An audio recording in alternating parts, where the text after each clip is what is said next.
So ito yung sample ng magic.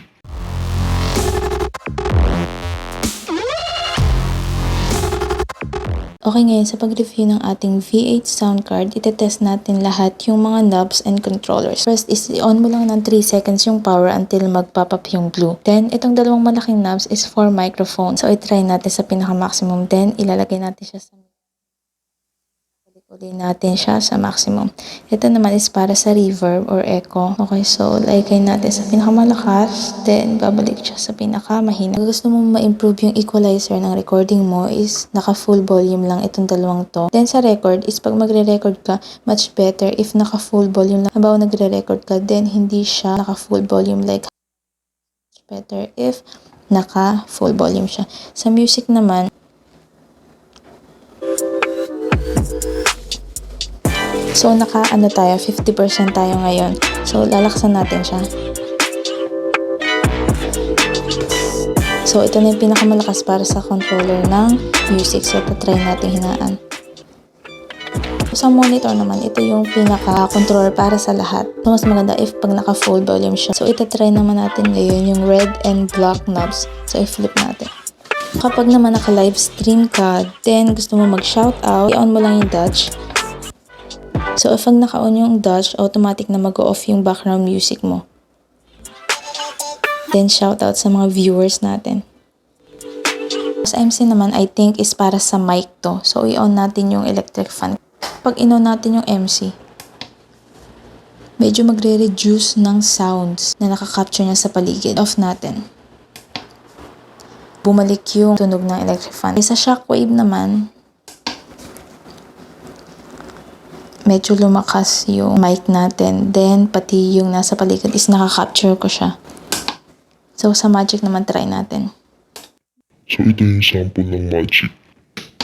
Try naman natin ngayon sa pitch bend. Meron siyang options na pagpipilian. Ito naman is for female voice. Ito naman ay male voice. Para naman po sa mga viewers natin. Hello? Sa electro naman, kapag magre-record ka na for karaoke, meron itong 12 effects. Magagamit mo to for auto-tune. So, try. So, first effect is, ito siya, parang pag kumakanta ka, it's like, oh, na, na. 7 effects, 3 effects, 4 effects, 5 effects, 6, 7, 8, 9, 10, 11, 12 effects.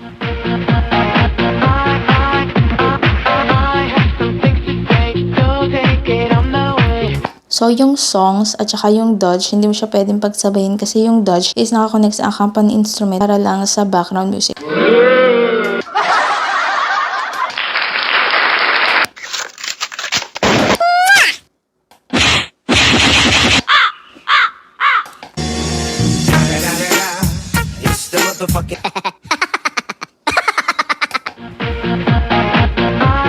Make more time.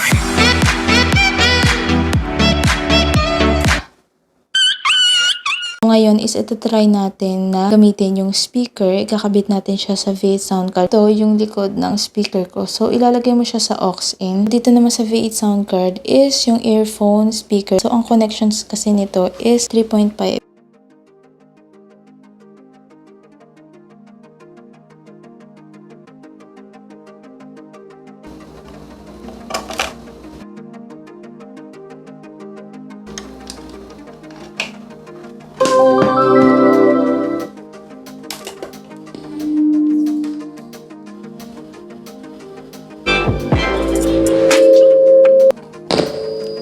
Mic.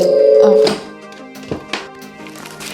Kinonect natin sa headset. Okay, nag-beatbox. Try natin.